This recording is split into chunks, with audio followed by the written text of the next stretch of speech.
어쩌면 꼰대를 알게 되면 꼰대가 되지 않는 법도 알 수 있지 않을까? 이 발상은 곧 하나의 결심으로 이어졌다. 나는 꼰대 관찰자가 될 것이다. 드는 웹툰이스타 367화 꼰대 관찰자 지금 시작합니다.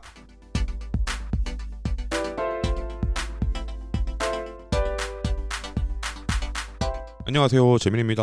안녕하세요, 정우입니다. 네, 저희 오늘 리뷰할 작품은 제가 서울 자가의 대기업 다니는 김 부장 이야기에서 소개시켜드렸던 작품이기도 하고, 맞아요. 한 번 더 간단하게 소개를 한 적이 있을 텐데 몇 회인지는 기억이 안 나네요. 예전에도 한 번 언급한 적이 있는데 어떤 작품인가요? 일단은 저희가 오늘 리뷰할 작품은 꼰대 관찰자라는 작품이고요. 네.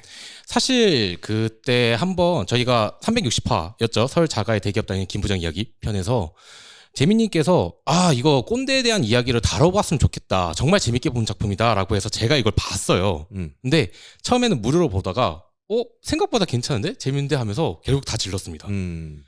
이게 네이버 웹툰에서 총 56화로 완결된 작품이고요. 그리고 진아 작가님. 이전에는 보니까 그 생활툰을 하셨던 것 같더라고요. 맞아요. 그리고 이번에는 꼰대 관찰자라고 해서 스토리를 짜셔서 준비한 작품으로 알고 있습니다. 21년 12월 29일에 시작해서 23년 3월 1일에 마지막 화가 업로드 됐기 때문에 56화밖에 안 되잖아요. 그래서 완결된 겸 만약에 처음에 좀 맛보기로 보고 싶다는 분들이 있다면 24시간 무료도 있지만 광고로 인해서 3편을 더 무료로 볼 수 있더라고요. 그래서 총 4편을 하루에 이제 매일매일 보시는 것도 나쁘지 않겠다 싶습니다. 하지만 개인적으로서는 이걸 좀 보다 보면은 좀 소장을 해주셨으면 좋겠다라는 생각이 들 정도로 너무 재밌게 본 작품이었습니다. 진짜 저도 전 회차 소장하고 있는데 마음을 다잡아야 할 때 뭔지 알 것 같아요. 나는 어디로 가고 있는가 고민이 될 때 한 번씩 이렇게 틀어봅니다. 그런 작품이고요. 굉장히 재밌는 작품이에요. 맞습니다. 그래서 이 작품에 이제 간단하게 일단 말씀을 드리면 중소기업의 생산관리팀에서 데리러 있는 임대곤이라는 친구의 시점에서 이야기가 진행이 됩니다. 네. 이제 올해로 32이 됐어요. 이 대곤이가 처음에 대리로 승진을 했을 때 되게 기분이 좋습니다. 맞아요. 근데 이제 대리가 됐다는 말은 앞으로 책임질 일이 점점 늘어난다는 얘기기도 하거든요. 그쵸. 네, 그리고 뭔가 이렇게 내가 직접 만들어서 하는 것보다 맞춰서 해나가야 되는 일들이 더 많아진다는 얘기기도 해요. 관리직이라는 게 그렇잖아요. 네. 이제 관리직까지는 아니지만 아직은 이제 중간 관리자의 대리를 할 수 있는 게 대리니까. 그쵸. 그래서 이 똑같은 일상을 반복하고 있는데 같은 팀에 있던 직원 영희 씨가 흑화해서 폭발합니다. 그쵸. 네. 이 장면. 그리고 나는 이 꼰대들이랑 더는 일을 못하겠어. 나는 여기서 나가야겠어. 정지 안 되잖아 하면서 나가요. 맞아요. 그래서 그걸 보고 나서 이제 영희 씨가 TO가 생겼으니까 그쵸. 영희 씨가 나간 자리에 신입이 한 명 들어옵니다. 그래서 네. 그 자리에서 회식을 하게 되는데 회식 자리에서 대곤이가 나는 꼰대가 되지 말아야겠다. 일하기 싫은 꼰대가 되는 건 정말 슬프고 무서운 일이야. 라는 생각을 합니다. 그리고 이제 꼰대들을 관찰하고 이해해봐야겠다. 그쵸. 파브레가 되어야겠다. 파브레가 이제 곤충이 되기로 한 건 아니지만 그건 카프카의 변신이죠. 그래서 이제 관찰을 해봐야겠다라고 생각하면서 한편으로는 대곤이는 그렇게 생각을 했어요. 나는 꼰대를 관찰해서 꼰대가 어떤 것인지 파악하면 내가 그렇게 안 될 수 있겠지라고 그쵸. 생각하는 쪽이에요. 근데 그 얘기를 이제 신입들이랑 얘기하다가 어떤 신입 한 명이 그 새로 들어온 신입이 근데 그런 거 그냥 무시하면 되는 거 아님? 이라고 어떡해. 얘기를 합니다. 그 회식 자리에서 그걸 박을 수 있죠. 그래서 이 대곤이가 꼰대라는 사람들을 관찰해봤더니 정말로 이제 상종 못할 사람들이라고 생각하게 될지 아니면 다른 무언가를 발견하게 될지 또 신입의 말은 맞는 말이었을지 신입은 정말로 무시할 수 있는지 이런 것들을 이제 이 화면 너머로 관찰하는 맛이 있는 그렇죠. 그런 작품이다라고 할 수 있겠습니다. 그래서 보시다 보면 하이퍼리얼리즘이에요. 장난 아니거든요. 진짜 현실 감각이 되게 뚜렷하게 등장합니다. 그러다 보니까 여러분들이 이 작품 보실 때 약간 마음의 준비를 하셔야 될 수도 있다. 물론 그 정도로 막 이렇게 심각한 내용의 어떤 그 되게 고통스러운 작품은 아니에요. 그쵸. 그럼에도 불구하고 이런 걸 못 견디시는 분들이 있잖아요. 그럼 못 견디시는 분들에게는 조금 주의가 필요할 수도 있다. 근데 뭐 사실 이제 이거는 이제 웹툰이스트의 공식적인 입장이고 저의 입장은 네. 그럼 그냥 보시면 되지 말았는데 뭘. 그런 것까지 생각하면서 만화를 봐. 아, 그쵸. 예, 저도 만화를 열심히 생각하면서 봐야 된다는 쪽이지만 그 정도까지 막 이렇게 내가 이 만화를 소개할 때 이 꼰대 발언들이 많이 등장하니까 조심하세요라고 말을 해야 되나? 뭐 잔인한 거나 아니면 공포라든지 아니면 우리가 일상 속에서 겪는 것들을 새롭게 보여주기 때문에 고민해야 되는 거 네. 이런 게 아니라 되게 직설적으로 보여주거든요. 맞아요. 그냥 그래서, 멘트 하나가 이제 저희가 뭐 온라인 썰에서 보는 거나 아니면은 실제로 직장 생활을 하시는 분들이라면 쉽게 겪을 수 있는 말들이죠. 그래서 그냥 보시면 됩니다. 보시면서 그래 이런 사람이 있지 라고 생각하시다가 여러분의 뒤통수를 딱 때리는 그런 장면이 나오는 그런 작품이다 라고 할 수 있겠습니다. 맞습니다. 그럼 인물 소개 한번 해볼까요? 네, 주인공인 임대곤부터 이야기를 하자면 체크셔츠를 즐겨 입는 30대 대리입니다.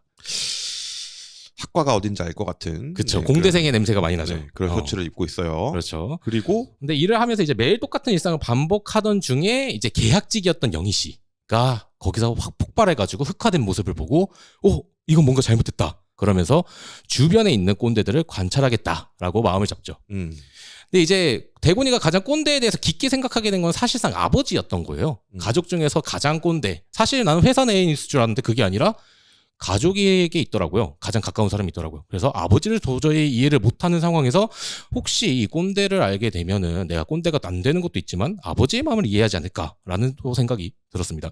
그러다 보니 이제 주변의 꼰대를 관찰하면서 동시에 위에서의 압박과 이제 어떻게 해야 된다라는 위에서의 압박과 그리고 신입 또는 다른 사원의 아래에서 올라오는 이거 이대로 가도 되는가? 나는 정말 이들한테 있어서 꼰대가 되지 않을 수 있는가를 생각하면서 고민을 하며 주변을 관찰하는 인물이라고 볼 수 있습니다. 요즘 애들 문제가 많아. 요즘 어른들 문제가 많아. 맞아요.를 동시에 하고 있는 거죠. 진짜 딱 그 샌드위치 중간에 껴있는 인물이에요. 제가 지난번에 우리 타락도시 녹음할 때 사람들은 나를 약자의 위치에 놓고 싶어 한다라는 얘기를 했죠. 그렇죠. 네. 이겁니다. 확 이해가 되네요. 네, 이거예요. 나는 아래에서 치고 올라오는 게 아니라 얘네들을 이끌어줘야 되는 입장이고 힘들어 죽겠는데 윗사람들은 이걸 이해를 못하고 계속 뭐라고 하기만 해. 네. 이게 이제 일을 잘 돌아가지 않게 만드는 되게 어렵게 만드는 그 사고방식 중에 하나입니다. 네. 맞아요. 저도 이건 나중에 한 번 다시 이야기를 하겠지만은 그 비슷한 상황을 겪어본 사람들이라면 누구나 다 한 번쯤 머리를 붙잡지 않을까 싶어요. 자, 그러면 다음 인물로 넘어가도록 할게요. 다음 인물은 오힘찬이라는 인물입니다. 이 힘찬이라는 인물이 아까 저희가 처음에 줄거리에서 이야기했던 새로 입사한 회사원이라고 보시면 됩니다. 대학생 때는 학점도 좋았고 친구들도 많다. 인싸 중에 인싸였어요. 근데 이게 문제는 친구들 대학 동기들을 오랜만에 만나는데 아니 나보다 학점도 낮고 맨날 놀았던 애가 좋은 대기업에 갔고 맨날 그냥 동아리방에만 죽치고 있었던 형이 재택근무하고 자유롭게 지내는 그 모습을 보면서 스스로가 뭐지? 나는 저 사람들보다 더 열심히 했던 것 같은데? 라면서 자격지심을 느낍니다. 근데 그러던 와중에 자격지심을 느끼는 것뿐만 아니라 그냥 온라인상에서 봐왔던 회사에서 어떻게 행동해야 된다 또는 동기들과 대화할 때 꼰대는 어떻게 행동해야 된다 꼰대를 대할 때는 우리가 어떻게 반응을 해야 된다라는 식의 이야기를 나누다 보니까는 꼰대는 무시하면 되는 거 아닌가요? 라는 발언을 그렇게 쉽게 남발한 인물이라고 보시면 됩니다. 근데 이게 약간 모르겠습니다. 무시가 되나? 안 되죠. 그러니까 이 친구는 이게 이제 사회 경험 없으면 이렇게 나타내신 것 같은데 작가님이 무시할 수 있는 사람은 꼰대라고 부르지 않아요. 그냥 아저씨지. 그죠. 그죠? 그죠. 그냥 아저씨 아니면 아줌마지 아니면 꼰대라고 부르지 않습니다.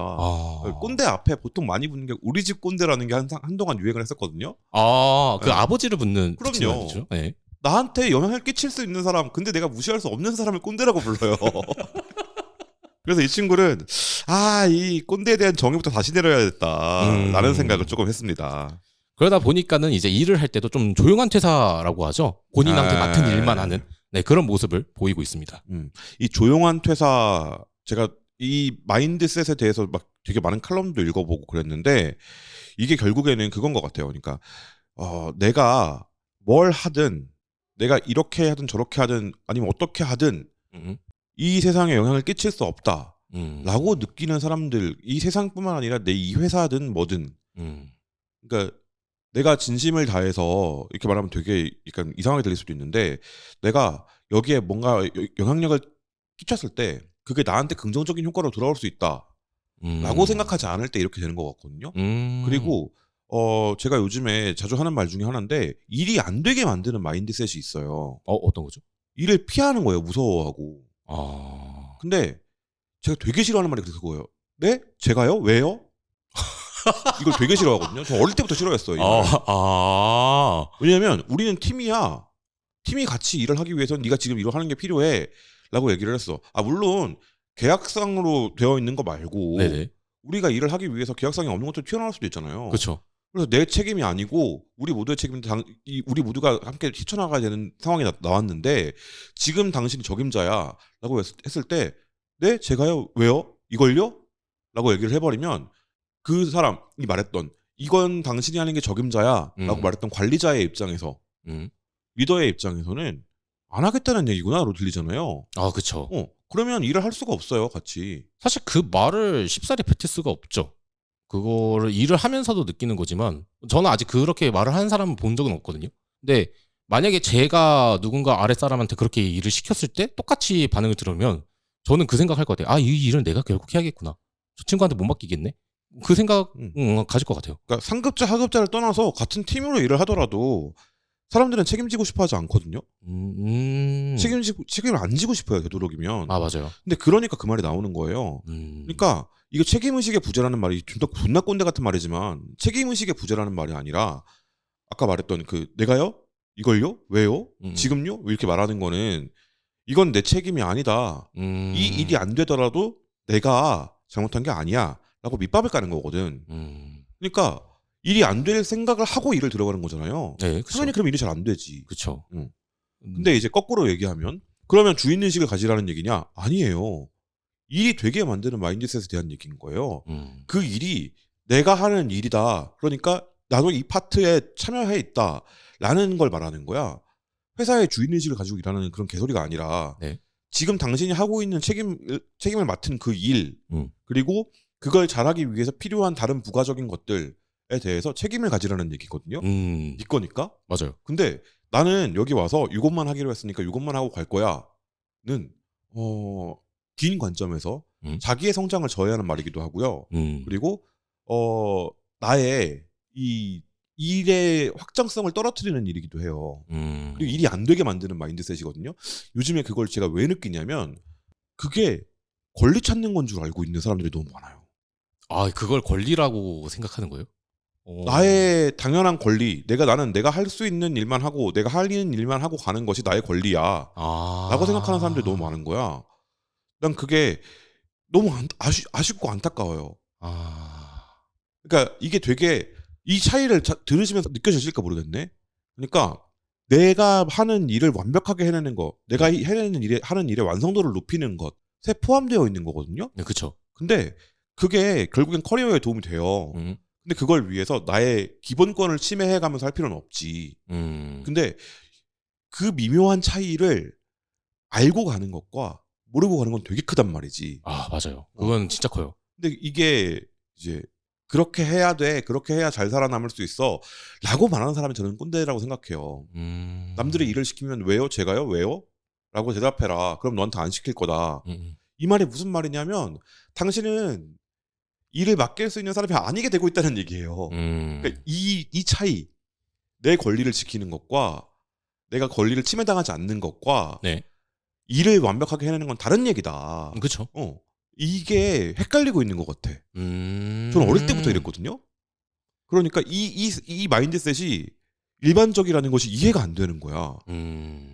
그러니까 그러면서 이제 꼰대 관찰자를 보면서 그 생각을 하죠. 나 어릴 때부터 꼰대였나? 그런 생각을 하였다. 근데 일을 배우다 보기 전까지 처음에 일을 시작하면서 느끼는 관점이 나는 내 돈 받은 만큼만 딱 그 아르바이트에서 생각이 멈추는 것 같아요. 아르바이트가 딱 그 느낌이었거든요. 알바는 그렇죠. 네. 근데 이제 그 생각을 그대로 가지고 취업을 하니까는 많은 사람들이 거기서 이제 혼돈하는 것 같더라고요. 이게 그러네요. 슬프네요. 이 알바는 또 달라요. 근데 커리어 얘기를 한 거잖아요. 그렇죠. 내 커리어가 무슨 의미인지 잘 생각해 볼 필요가 있다. 전 그 생각이 듭니다. 근데 뭐 아니면 말고요.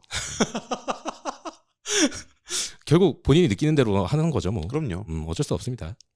자, 그러면 다음 인물로 넘어가도록 하겠습니다. 이번에는 양정심이라는 인물입니다. 네. 네, 양정심이라는 인물은 생산관리팀의 팀장이십니다. 근데 정이 많고 주변에 잘 챙기는 타입은 맞는데 문제는 오지랖이 너무 넓어요. 그게 문제인 거예요. 아, 막 여자친구 있냐, 옷 이쁘게 잘 입었으면은 오늘 뭐 데이트 있냐라는 식으로 이야기를 하는 것도 있지만 더 나아가서 말투를 어허? 일부러 그렇게 할 필요는 없어요. 아, 일부러 그렇게 하는 거 아니고 저도 뭐 하다 보면 있냐? 하다 보니까 좀 그렇게 되네요. 그래서 그런 식으로 이제 오지랖이 너무 넓다 보니까 굳이 물어보지 않는 것까지 왜 안 알리고 싶은 것까지 왜 알려고 할까? 그런 생각을 가지게 만든 인물입니다. 근데 어머니의 마음으로 라고 해야 될지는 모르겠지만 제가 봤을 땐 좀 어머니의 마음에 가깝지 않을까 싶은데 그런 마음으로 아이들을 대하듯이 좀 잔소리를 하시는 것 같아요. 그러다 보니 남일에 너무 과하게 이제 관심을 가지고 있는 인물이라 보시면 됩니다. 제가 아까 그 미묘한 선이 있다. 그러니까 나의 권리를 침해당하는 것과 내 커리어를 발전시키는 것 사이에 그게 나의 마음가짐의 차이이고 그게 회사에서 보여주는 태도의 차이도 있고 모두 두 가지가 공존하거든요. 그 그렇죠. 얘기를 했던 이유가 뭐가 있냐면 이런 거 그 말 걸어주고 막 이렇게 하는 거 있잖아요. 그거를 귀찮게 여길 거냐, 쓸데없는 오지랖으로 여길 거냐, 아니면 이 사람의 그냥 그런 사람이구나. 그리고 이 사람은 정이 많네라고 볼 거냐. 결국엔 태도의 차이거든요. 그렇죠. 어느 쪽으로 보여요? 저는 오히려 좀 뭐라고 해야 되지? 오히려 저는 좀 진짜 그냥 약간 좀 저희 친누나처럼 좀 친근하게 대하기 위한 태도라고 생각을 했어요.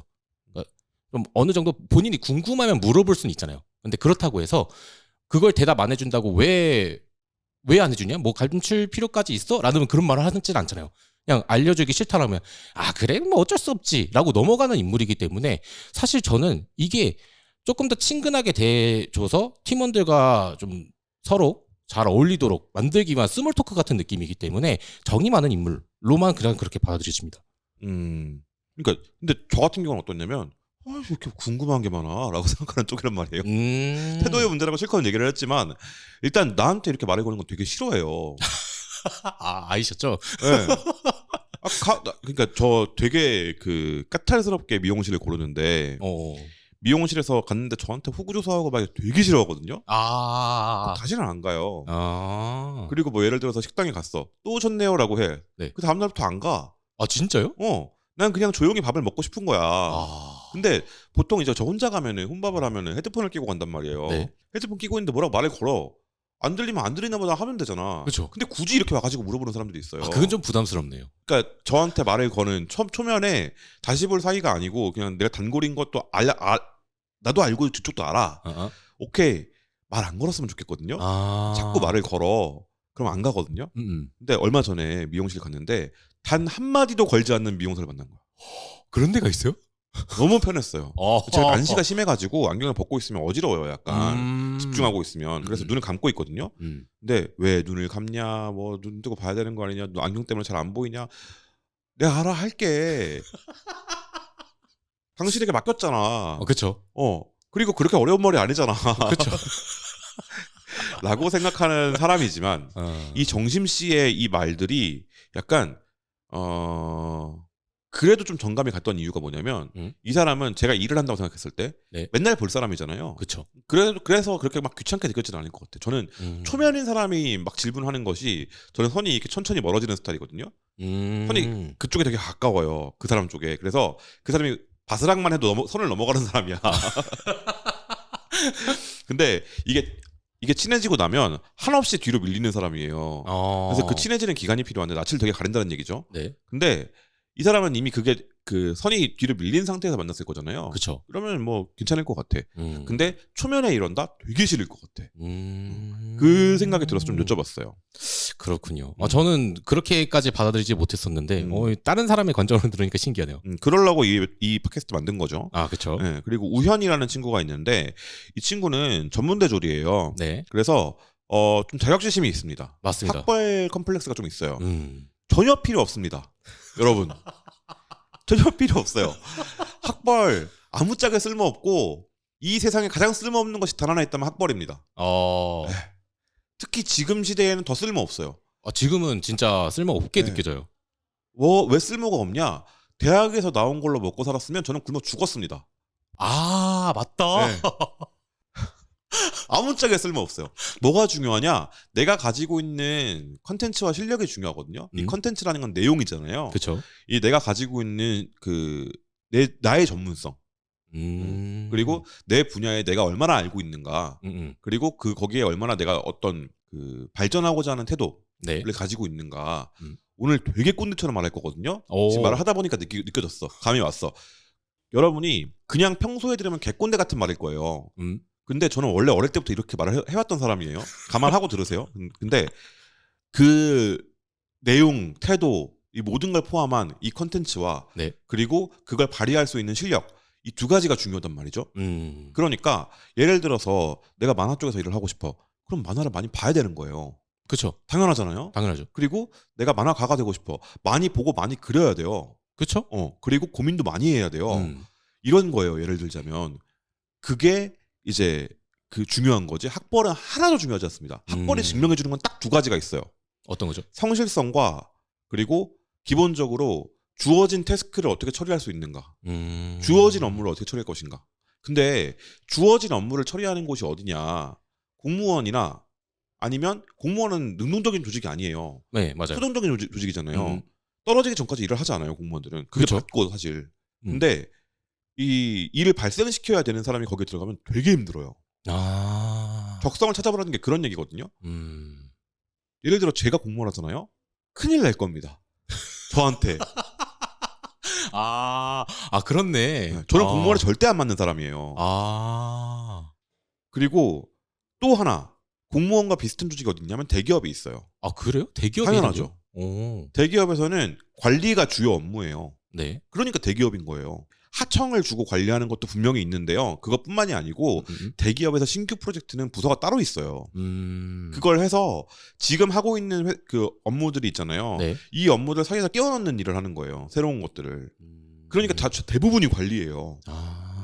신규 프로젝트를 발표하고 해서 타고 올라가면 내가 맡는 게 아니고요.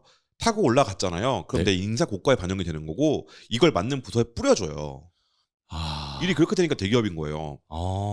근데 중소기업이잖아요. 네. 학벌이 더 쓸모없습니다. 그렇죠. 네. 왜냐하면 실무에 바로 투입될 사람을 데리고 일을 하는 거잖아요. 네. 근데 이 우현 씨는 이 자격지심이 되게 커요.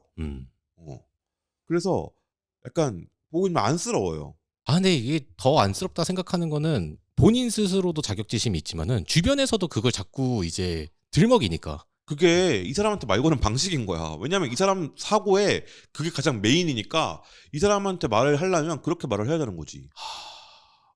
참 마음 아프네요. 그러니까 너무 안타까웠어요. 그래서 주변에서도 계속 긁잖아요. 맞아요. 긁는 이유가 뭔 말만 하면 얘는 그 얘기 할 거거든. 안타깝죠. 안타까운 인물입니다. 그렇습니다. 그리고 그 안타까움에 더해서 이제 이병기 차장님이 계시죠.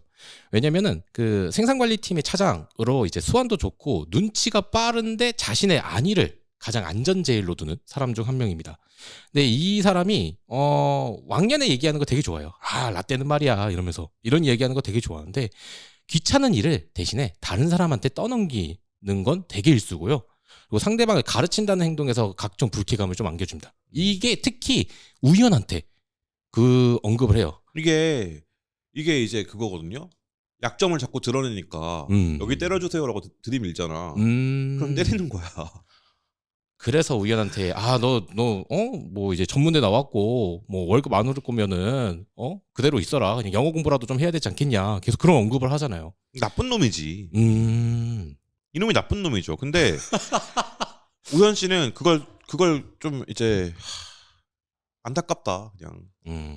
받아들이기에도 사실 아직 대처가 조금 그러니까. 네. 그러니까 내가 이게 내 안에서 해소가 되었으면 더 이상 그걸로 막 이렇게 힘들어하지 않을 텐데 자꾸 주변에서 긁는다고 생각을 하니까 더 그러는 거거든요. 맞아요. 근데 긁는 이유가 뭐냐? 여기에 긁히니까 긁는 거예요. 답답하다. 네. 참. 그렇습니다. 네, 그렇습니다. 그리고 다른 인물 하나만 더 소개를 하자면은 대곤의 여동생인 임지선이라는 인물이 있습니다. 대학교를 졸업하자마자 학습지 교사로 취업을 했더라고요. 근데 이제 지금은 일을 하지 않아요. 왜냐하면 곧 결혼할 예정이기 때문에 빨리 집에서 독립하고자 하는 그런 마음도 가지고 있고 좋은 사람도 만났으니까. 그래서 결혼 예정이라서 현재로서는 교사로서 일을 하지 않는 그런 인물입니다. 다만 독립을 원하면서도 가족을 끔찍하게 챙기려고 그래요. 뭐 이제 아버지 또 뭐 등산복 입고 그 상견례 올 거냐, 양복 맞춰줄 테니까 가자. 오빠도 내가 당장 맞춰줄 테니까 그 체크무늬 그만 당장 버리고 가자 하면서 이제 가족을 최대한 챙기려고 하는 인물 중 근데 그게 하나입니다. 챙기려는 걸까요?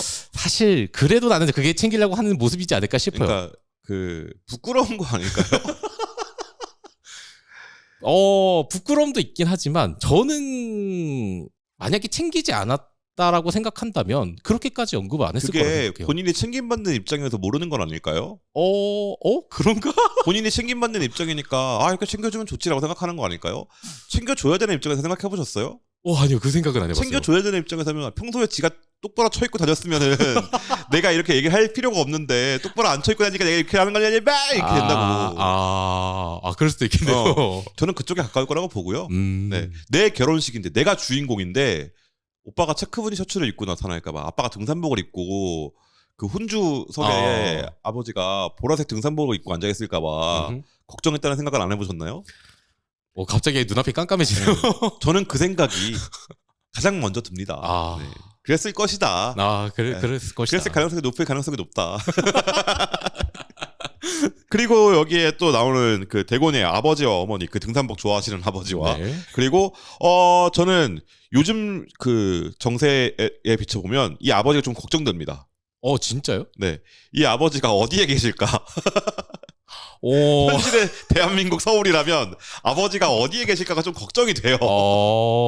그런 아버지가 한 분 계시고, 네. 그리고 어머니는 되게 이제 그 그린 듯한 어머니 상이죠. 그렇죠. 그런 어머니가 계시고, 그리고 그 대곤 씨가 다니고 있는 회사 내에 그 혹시 미생 드라마 보셨나요? 맞죠. 네, 미생 드라마에도 이런 부장님 하나 계시잖아요. 있죠. 왜 부장은 항상 이런가? 아. 왜 부장 캐릭터는 이렇게 만들어지는가? 생긴 것도 심지어 비슷해. 진짜 비슷하게 생겼어요. 네, 심지어 비슷하게 생겼어. 맹부장님 계시고요. 네. 그리고 이 맹부장님이 대곤이한테 그 꼰대에 대해서 다시 생각해보게 되는 계기를 만들어주기도 하죠. 그렇죠. 그런 분이 한 분 계시고, 그리고 다른 영업팀 사람들도 있긴 한데 그거는 직접 보시는 것이 작품 보는 재미. 사실 이 사람들이 진짜 재미를 만들어내거든요. 그래서 그쵸. 이 사람들 보시고 이제 재미를 한번 찾아보시라 라는 말씀 드리겠습니다. 그러면 이 작품 보시고 어떤 생각이 좀 드셨나요? 사실 제가 처음에 가장 먼저 든 생각은 좀 어디에도 있는 꼰대에 대한 생각을 좀 가지게 됐어요. 근데 이 생각을 처음에는 이제 회사 내에서의 이야기를 먼저 보여주잖아요. 1화에서는. 네. 그러다 보니까 회사 내에 있는 꼰대에 대한 이야기를 하려나 보다라고 했는데 갑자기 그 다음에는 가족으로 넘어가요. 아버지, 내 주변에 가장 가까운 꼰대는 아버지다. 그래서 가정 이야기로 넘어가는 거예요. 그러니까 점차 범위가 내 사회생활에서 집안까지 이어져 있다 보니까는 결국 그러면 꼰대라는 인물들은 회사뿐만 아니라 집에 그러면 어딜 가든 다 있는 존재겠구나라는 생각이 드는 거예요. 근데 이 생각도 같이 들면서 저는 조금 이게 오히려 독자들한테 있어서 이야기의 시작점을 확실하게 밝혀준 부분이 아닌가. 네. 전 그게 그러니까 제가 한동안 되게 많이 고민했던 게 그거거든요. 이렇게 말하면 꼰대인가? 이 시기가 있고, 네. 그리고 그 다음에 뭐가 오냐면 아니 근데 슈발 시기가 옵니다. 아니 근데 이거 꼰대인가? 아니 근데 그래도 그렇지 라고 생각하는 시기가 와요. 뭔지 알 것 같아요. 이 두 가지가 싸우거든요. 네네. 저는 이제 그 시기를 지나왔어요. 진짜요? 꼰대면 어때? 그래도 지킬 건 지켜야지라고 말하는 쪽이에요 이제는. 부럽다. 근데 친구들하고 얘기했던 게 뭐냐면 꼰대가 되면 서로 엉덩이를 거쳐 차주자라는 얘기를 진짜 많이 했어요. 네. 근데 이때 말했던 꼰대가 뭐냐면 들으려고 하지 않는 사람, 배우려고 하지 않는 사람이 되면 이라고 합의를 봤거든요. 네. 이게 그건 거야. 꼰대가 어디에나 있다라는 말은 내 안에도 꼰대가 있다는 말이거든요. 그래서 저는 처음에 이 작품을 볼 때 꼰대들 머리통 깨는 만화겠구나 라고 생각했어요. 꼰대들 개가천선 시키는 만화 아니었죠. 그건 아니었죠. 네, 왜냐하면 대곤이 안에도 꼰대가 있기 때문입니다. 이름부터가 맞습니다. 대곤이잖아. 그렇죠, 그렇죠. 이미 이름에서부터 이게 확실하게 알 수 있어요. 뒤집으면 꼰대다. 그렇죠. 그래서 대곤이는 꼰대가 되기 싫어서 이제 꼰대를 관찰하기로 했는데 근데 세상이 그렇게 호락호락하지 않다. 내 어디에나 꼰대가 있다는 말이면 내 안에도 꼰대가 있었고 이 작품은 그래서 대곤이가 내면의 꼰대를 발견해 나가는 이야기로 시작을 합니다. 맞습니다. 근데 이게 저는 이 작품을 보면서 계속 그 생각도 많이 들었어요. 왜 저희 김부장 편에서는 김부장 스스로가 이미 꼰대였잖아요. 근데 대곤이는 꼰대가 대시 말해야지 이러면서 주변을 관찰하는데 근데 이미 본인도 꼰대 행동을 하고 있어요. 그렇죠. 그러면서 이건 내가 잘못됐나? 라는 생각까지는 안 해요. 그런데도 그래도 저건 꼰대지 라고 말은 합니다. 이 모습들을 보면은 되게 두 작품을 같이 비교해보는 것도 재밌겠다 그 생각을 하면서 작품을 좀 감상했습니다. 그래서 꼰대가 되기 이게 약간 꼰시찰트 붕괴 같은 게 온단 말이에요. 꼰대가 되기 싫어서 꼰대를 관찰했는데 그 내 안에 꼰대를 발견하고 꼰대들도 쓸모가 있음을 알게 되고 꼰대 하야만 하란 말이에요. 맞아요. 그러다 보니까 내가 어떤 사람이냐를 파악하는 것부터가 시작이구나. 대곤이도 처음에 내가 끼어 있는 사람이고 이쪽에서 치고 저쪽에서 치고 나 진짜 못 살겠다라고 생각하잖아요. 네. 근데 그걸 이제 벗어나는 시기가 중간에 와요. 맞아요. 거의 마지막쯤에 가면은 해탈하거든요. 거의. 그게 이제 현타가 오는 게 아니라 거의 진짜 득도의 경지에 올라요. 고민은 계속되는 것이고 그리고 세상에 쉬운 일은 없구나. 그렇죠. 이렇게 생각하는 때가 오는데 그때가 언제냐면 그 화물차 기사 만난 다음이거든요. 전 그 에피소드가 너무 좋았어요. 거기가 좋으셨구나. 네, 그 에피소드가 저는 이 작품의 백미라고 생각해요. 이 작품의 모든 것이야. 딱 하나만 봐야 된다면 그 화물차 기사 선생님, 그 화물차 운전하시는 전기수 아저씨. 전기수가 뭐 하는 사람이냐? 이야기 전달해주는 사람이에요. 그래서 아주 이름에서 그 올드 오타쿠 특이죠? 이름의 의미 부여하기. 그렇죠. 그렇게 하고 계신다. 그리고 그분 에피소드를 꼭 보셨으면 좋겠다. 하나만 봐야 된다면 너무너무 좋았다. 그리고 어디에나 꼰대가 있다는 말은 진짜 새겨야 되는 말이구나. 내 안에도 꼰대가 있는데. 그렇죠. 그러니까 저는 제가 꼰대가 됐음을 인정한 게 아니라 상황에 따라서 지켜야 되는 것들이 있다. 라는 것을 인정하게 된 거거든요. 그러고 나니까 이제 일자리에서 해야 되는 게 있고 아까 알바는 괜찮다고 했잖아요. 네. 아르바이트로 단기로 내 커리어에 영향을 주지 않는 그냥 돈 버는 일과 내 커리어는 다르다라는 것을 분명히 인지할 필요가 있다라는 걸 인지했던 거고 알게 됐던 거고 약간 그런 거죠. 근데 그 안에서 이제 꼰대스러움이 무엇인가를 명확하게 규명하고 발견해내기는 쉽지 않다. 왜냐하면 그건 듣는 사람이 결정하는 거예요. 맞아요. 이거는 아무리 제 마음속에 있는 말을 한다 하더라도 듣는 사람이 저건 좋은 말이다 아니면 저거는 꼰대적인 발언이다 를 각자가 결국 본인이 스스로 판단하는 거기 때문에 듣는 사람이 결국 그거를 선택해야 되는 것 같아요. 그러다 보니까는 이제 저로서는 저도 이제 회사 일을 하면서 그걸 많이 느꼈어요. 저도 이제 일을 하면서 같이 일하는 팀원과 함께 일을 하다가 이거 그냥 그 일을 분담해도 되는 건데 정말 저 사람이 할 수 있을까라는 생각을 가지면서 제가 일을 안 준 것도 있지만은 행동이나 아니면 서로 뭐 통화를 해야 되는 경우도 있잖아요. 회사 다른 협약처 같은데 그런 대화를 할 때 제가 이제 그렇게 행동하면 안 된다라고 말하는 경우도 종종 있었거든요. 근데 그걸 상대방이 좋게 받아준 사람들이 있는 반면에 왜 굳이 그렇게까지 해줘야 돼요? 라는 이제 반응을 보이는 사람들도 있더라고요. 그런 모습을 보면서도 이건 내가 말을 어디서 조심해야 되는 거지? 그 생각을 진짜 많이 했었어요. 근데 그러니까 아까 일을 안 되게 만드는 마인드에 대해서 얘기를 했잖아요. 네. 나한테는 이 세상은 공격적이고 비협조적이고 그리고 굉장히 나를 못 살게 굴 거야 라고 마음을 먹은 사람들이 있다면 같이 일하기 진짜 힘들어요. 그 진짜 어려워요. 진짜 힘들어요. 그러면 어떤 업무를 쥐어주더라도 다 나를 엿먹이려는 나에게 고생을 시키려는 술수로 여기기 때문에 같이 일 못합니다. 그냥 받아들이는 게 그거인 것 같아요. 뭐 내가 돈 받은 일만 내가 받은 일만 하면 그만이지 갑자기 일을 왜 또 시켜? 이런 식으로 받아들이는 것 같더라고요. 그러니까 여기서 그게 문제가 되는 거예요. 추가 업무를 주는 게 아니고 이 사람이 맡은 일의 연장선에서 그 하중을 늘려가는 거거든요. 그렇죠. 그래서 이제 뒤에 있는 그 해왔던 쉬운 업무들은 점차 다른 신입이 하게 하고 이 사람이 하는 일은 다른 일로 바꿔가는 거예요. 근데 다른 일에 주어졌을 때 나는 하기 싫다라고 얘기를 해버리면 중간 관리자가 할 일이 없어요. 맞아요. 그냥 하던 일의 전문가가 되는 거야. 근데 그 하던 일이 일의 장인의 길이면 다르죠. 칼 만드는 일을 해. 그러면 칼 만드는 일을 평생 동안 하면 장인이 돼요.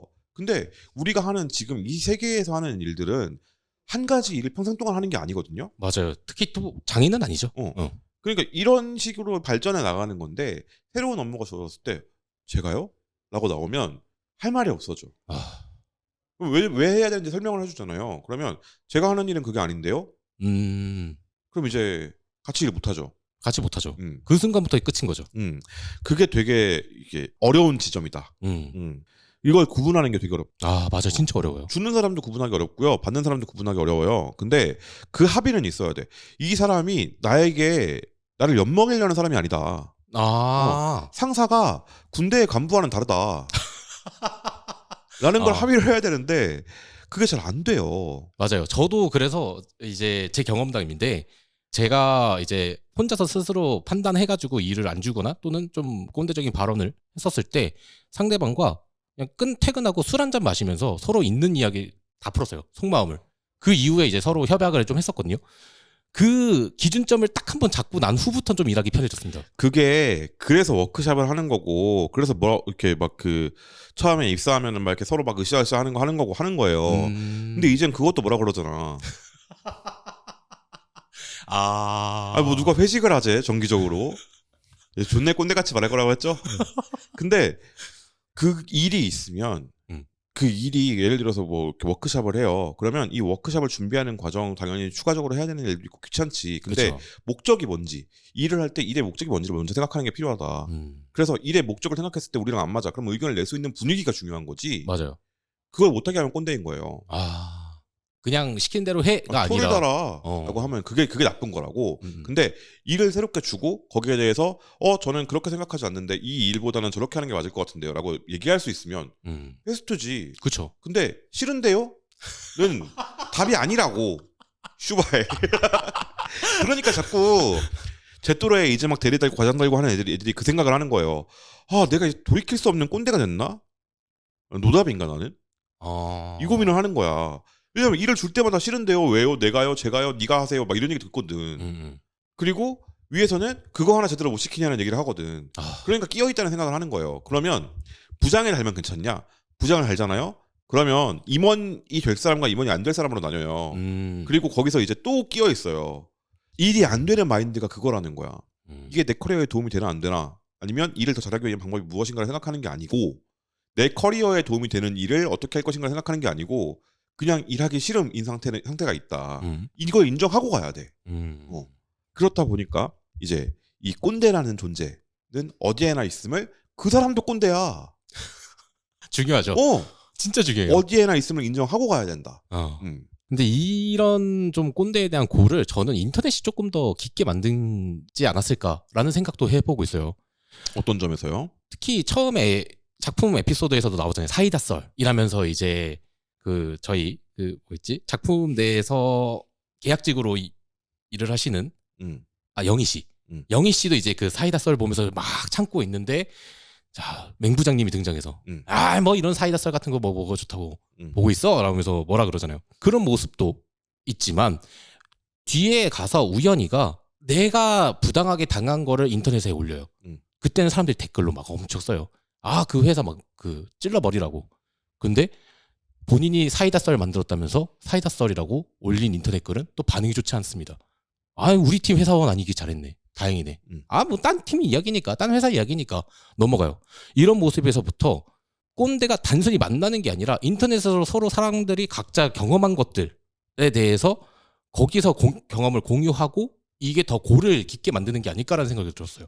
근데 이게 그러니까 인터넷의 어떤 에피소드를 가져온 건데 정우님은 저는 그 인터넷 본질에 대해서 좀 생각해보고 싶어요.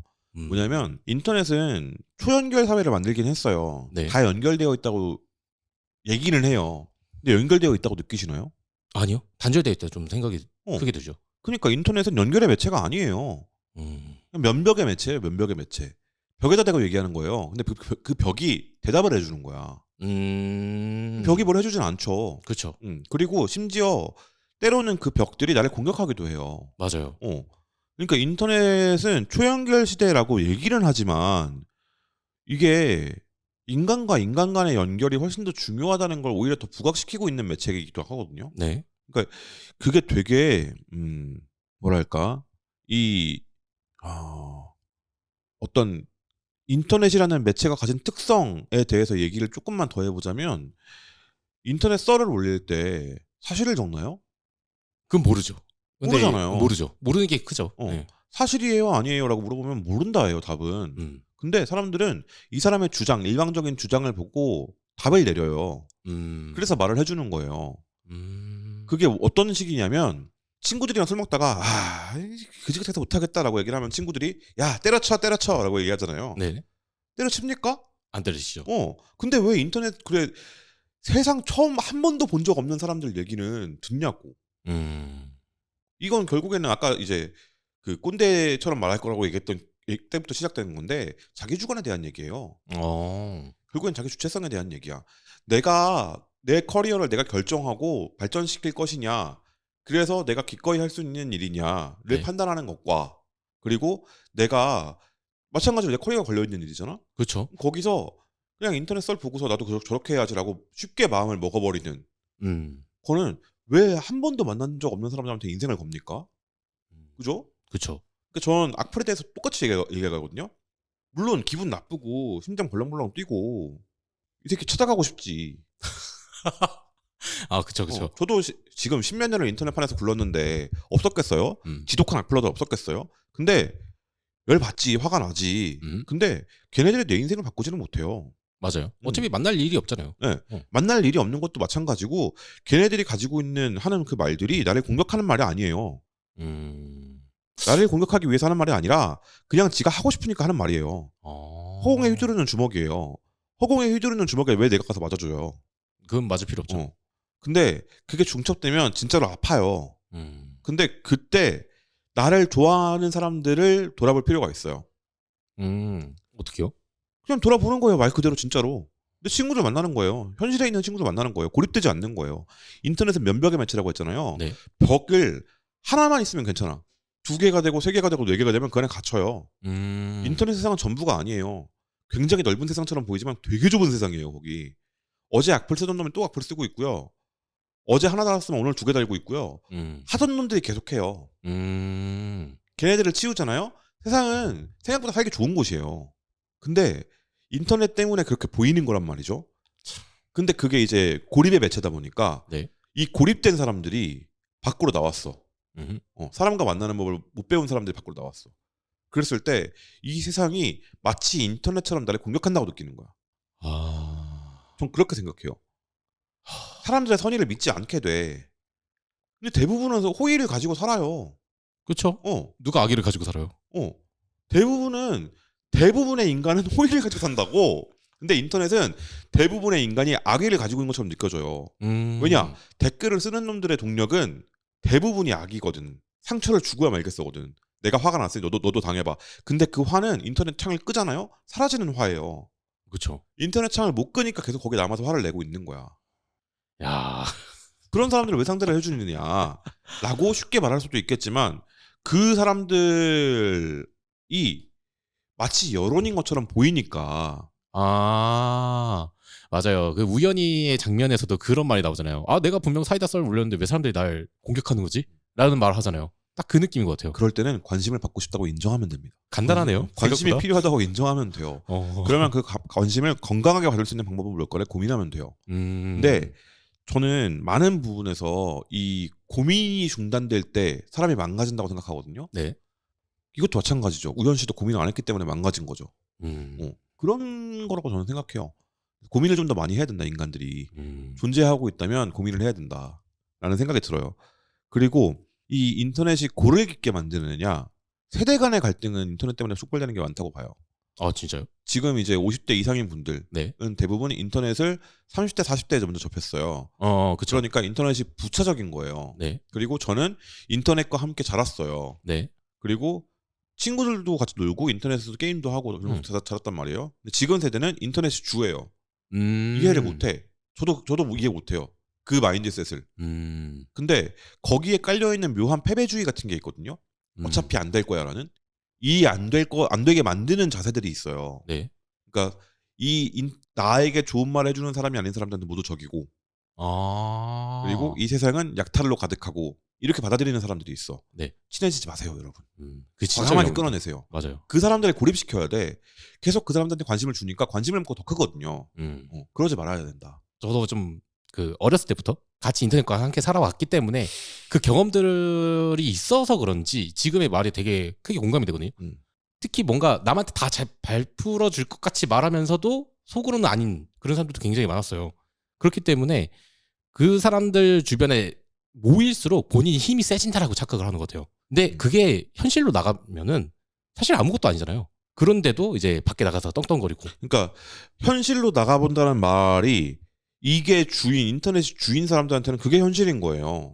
그러니까 사람을 대상으로 얘기를 해야 돼. 인터넷 세상에 있는 것들이 사람이지.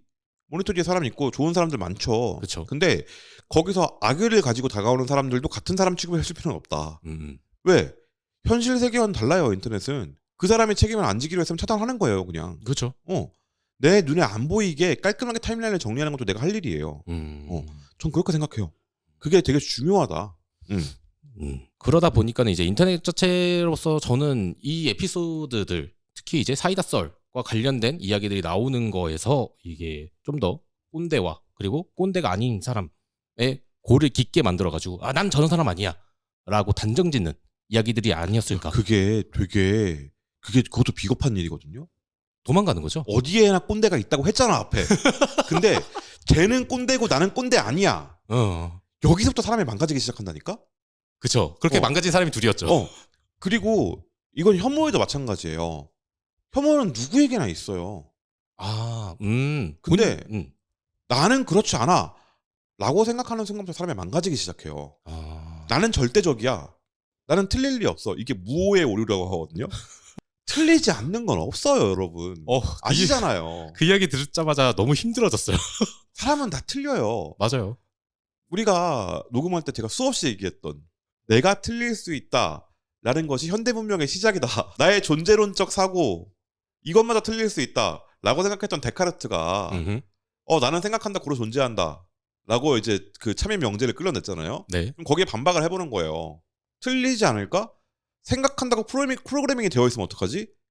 근데 그때는 프로그램이 없었으니까. 내가 그것마저 프로그래밍 되어 있고 내가 지금 이 녹음하고 있는 현장과 앞에 앉아있는 정우님과 이 책상과 모든 것들이 다 프로그래밍 되어 있는 거짓이면 어떡하지? 에서 출발하는 게 현대적 사고의 시작이거든요. 근데 거기서 그 시작점을 빼버렸잖아. 나는 틀리지 않음. 그러면 근대 이전으로 돌아가겠다는 얘기예요. 거기서부터 시작해야 된다. 여러분, 우리는 모두 틀릴 수 있습니다. 맞습니다. 저도 틀릴 수 있고요. 여러분도 틀릴 수 있어요. 그리고 좀 틀리면 어때? 그쵸.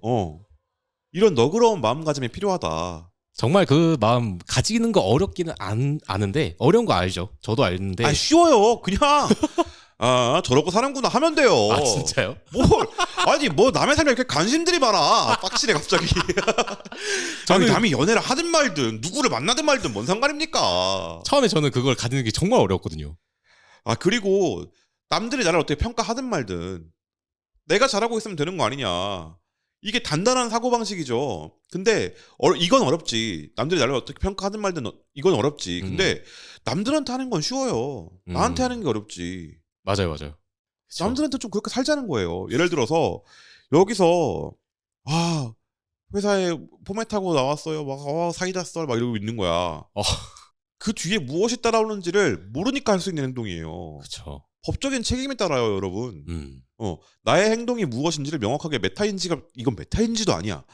내가 하는 행동이 무엇인지를 명확하게 파악하는 게 필요해요. 그리고 나에게 주어져 있는 조건들을 명확하게 파악하는 게 필요하거든요. 그렇죠. 현실을 살아라는 말이 그 얘기야. 내가 지금 처한 상황, 그리고 나에게 주어진 것, 내가 할 수 있는 것, 할 수 없는 것, 해서는 안 되는 것, 이런 것들을 명확하게 파악하는 게 거기서 시작되는 거예요. 그럼 이게 파악이 됐어. 그러면 내가 지금까지 생각해오던 것들이 틀릴 수 있다는 전제로 새로운 것들을 받아들이는 거. 이게 꼰대가 아니게 되는 건데 그래도 꼰대는 돼. 근데 나는 꼰대가 될 수 없음이라고 생각한다고? 그럼 말도 안 되는 얘기지. 그런 게 이제 회사에서의 대곤이의 입장으로 등장하죠. 그쵸. 중간 관리자인 대곤이 입장으로 그렇게 등장이 됩니다. 중간 관리자가 꼰대 속성 과정이에요. 아, 맞아요. 왠지 아세요? 이 시스템을 이해하게 됐거든. 아, 그보다 경력이 더 없거나 아니면 경험이 더 없을 때는 어떻게 되냐면 시스템 자체를 이해 못해요. 아니 이렇게 비효율적인 걸 왜 가지고 있는 거야?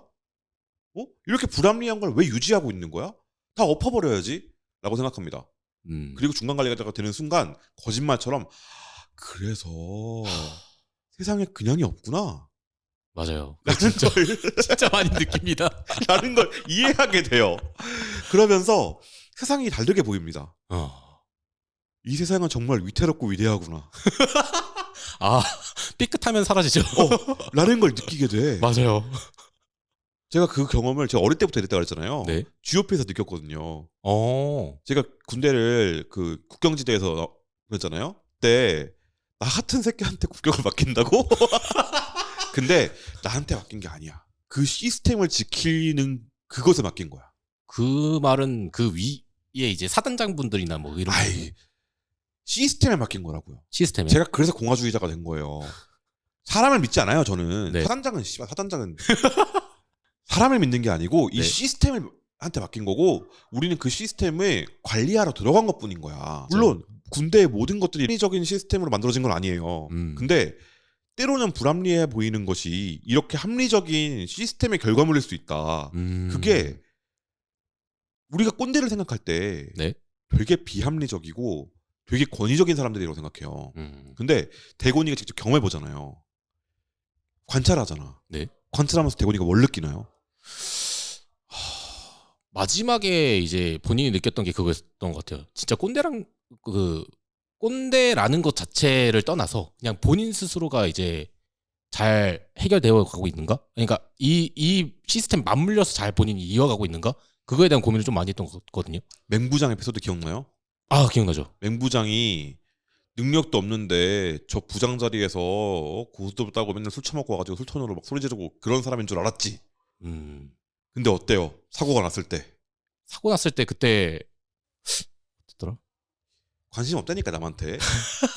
그때 맹부장이 와가지고 고수업으로 딴 게 아니라는 걸 보여줘요. 아, 그 37화에 발견이라는 에피소드가 있는데 회차가 있는데 네, 이 회차가 그 우현 씨, 현희 씨였나? 네네, 우현 씨가 약간 그 큰 사고를 하나 치고 힘찬 씨도 약간 그 크게 깨닫는 회차거든요. 그렇죠. 큰 깨달음은 없는데 그러면서 이 힘찬 씨 그 신입 사원이 이 팀의 일원이 되어가는 과정을 그리기도 해요. 아, 맞아요, 맞아요. 네, 근데 이때 이 큰 사고를 쳤을 때 이때 되게 오지랖 넓고 그랬던 우리 차장님 그리고 저 옆에서 그 맨날 꼰장 진짜 꼰대 맹부용 부장까지도 이 사람들이 이 직책을 그냥 고스톱으로 딴 게 아니구나. 이 사람들 되게 실력이 있는 사람들이었구나.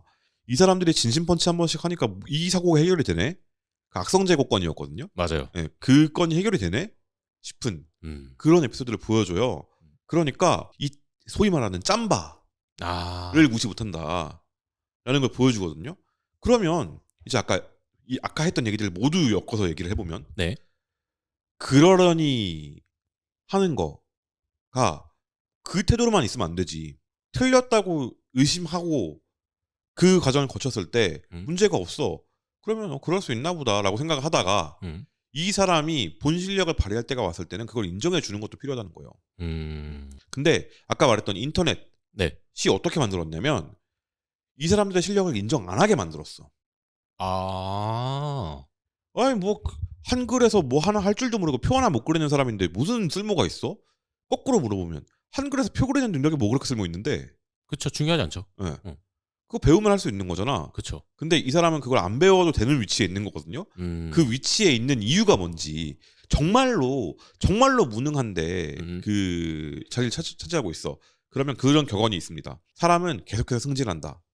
기업에서 사람은 계속해서 승진한다. 언제까지? 자신의 무능이 드러날 때까지. 오. 그런 말이 있어요. 오, 저 처음 들어보거든요. 그럼 곧 나가겠구나라고 생각하면 돼. 쫓겨나겠구나. 아, 네. 근데 그런 류의 어떤 고민들이 그 인터넷의 등장으로 인해서 인터넷에서 컴퓨터를 능숙하게 다루는 능력이 곧 스펙이 되고 네. 그것이 능력이 되면서 능력처럼 여겨지면서 네. 그걸 잘 못 쓰는 사람들을 우습게 보는 문화가 좀 있었단 말이에요. 네. 잘 생각해 보세요. 그건 도구예요. 그쵸. 일을 하기 어. 위한 도구죠. 컴퓨터 없을 때는 일 못했나? 아니죠. 했어요. 어. 요즘 그 짤 돌드만 요즘에는 CAD로 다 해서 설계도를 그리면 되는데 옛날에는 아, 그게 안 되니까 어마무시하게 큰 자를 들고 맞아요. 저 그 짤 봤어요. 대빵만한 컴퍼스를 가지고 이 원룸만한 크게 종이에 설계도를 그리는 그 사람들 여러 명이 붙어가지고 네. 줄자 같은 거나 막 뭐 컴퍼스 같은 거 갖고 와가지고 그리고 있는 짤. 컴퍼스가 한 손에 쥐어지는 컴퍼스가 아니에요. 맞아요. 중마처럼 생겼어. 일은 다 했다고. 근데 이제 그 일을 더 효율적으로 할 수 있게 되니까 그런 일을 하던 사람들이 점점 줄어들고 그러니까 취업이 어려지고 뭐 이런 문제들이 있지만 네. 그걸 잘 다루는 것 자체가 능력은 아니에요. 그죠. 문제 해결 능력이 진짜로 그 중요한 거지. 그렇잖아요. 그렇죠. 근데 저 사람들은 그러면 왜 거기에 있을까? 정말로 그것만 다루는 능력이 중요했다면 다 잘랐겠지.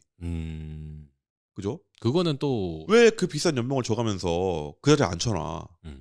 그럴 만한 이유가 있는 거거든. 그렇죠. 네. 이걸 깨닫고 나면 이제 대고리처럼 생각하게 됩니다. 아니 근데 와. 다 이유가 있겠지. 사이를 왔다 갔다 하게 됩니다. 아, 이게 되게 그러니까 대곤이의 입장이 그런 입장이잖아요. 네. 이 대곤 씨의 입장이라는 게 신입이 들이받는데 당돌한 신입이 있는데 뭐라고 해야 되나 싶은데 이걸 뭐라고 하는 게 맞나?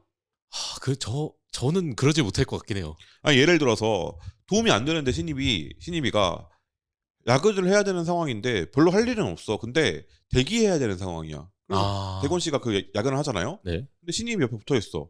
그래서 들어가세요 했더니 1초 만에 팍 하고서 들어가겠습니다 하고 들어가. 그러면 들어가라고 했지만 기분이 나쁘거든. 물론 기분으로 대하면 안 되지만 그렇죠. 그런 상황이야. 그러면 이제 거기서 이제 이게 맞아? 라고 생각하는 나 혹시 꼰대는 아닐까? 라고 점검해보는 게 필요하다. 꼰대야 그건. 들어가라고 했잖아. 그렇죠. 본인이 스스로 들어가라고 말했잖아요. 그리고 남으라고 안 했는데 스스로 남아있는 그 분위기도 옳지 않아. 근데 문제는 이 팀에는 그 분위기가 없어.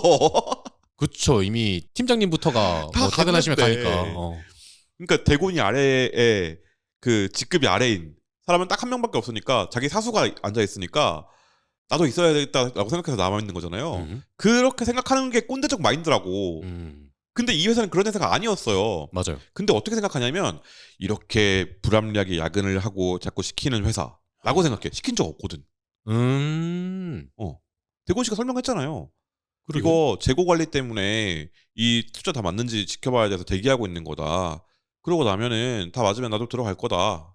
생각해보니까 그냥 단순히 남으라는 게 아니라 남아야 될 이유를 확실하게 설명해줬네요. 다 설명해 줬어요. 대곤이는 꼰대가 아니야. 근데 그래도 선배가 있으니까 내가 남아야지라고 생각한 거예요.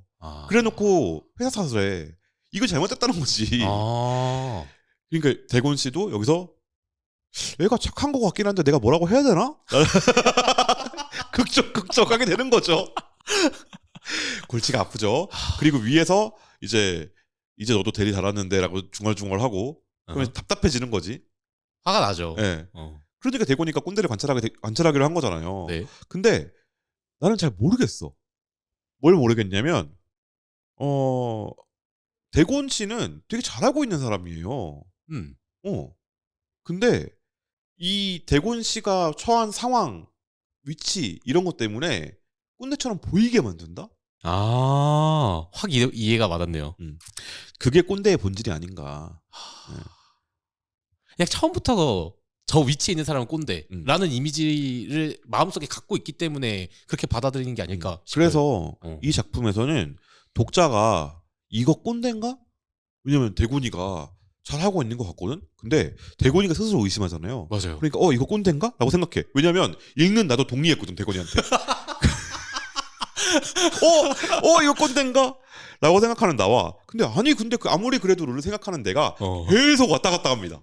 이게 이 작품을 보는 재미야. 아 맞아요. 네. 저도 그 재미로 못 봤어요. 그러니까 근데 이 작품에서 되게 탁월했던 점이 뭐냐면 대곤 씨가 자기의 아내 꼰대를 찾기 위해서 찾는 사람이 아버지예요. 그쵸. 최종적인 목표죠. 나의 꼰대력의 근원을 찾기 위한 게 아버지야. 음. 근데 그게 왜 탁월하다고 느꼈냐면 꼰대라고 얘기할 때 그 꼰대들이 하는 행동의 공통점들이 뭐냐면 되게 가부장적이라는 거예요. 권위에 그 취해 있다는 거야. 근데 이건 유교 문화에 기인하기도 하거든요. 네. 정말로 나는 권위가 상관없어요. 근데 그 침착맨에 나왔던 김중구 대표를 보고서 침착맨이 뭐라 그랬냐면 탈권위를 굉장히 좋아하신다. 탈권위를 김중구 대표는 탈권위를 굉장히 좋아하는데 그 탈권위를 권위적으로 얘기하신다.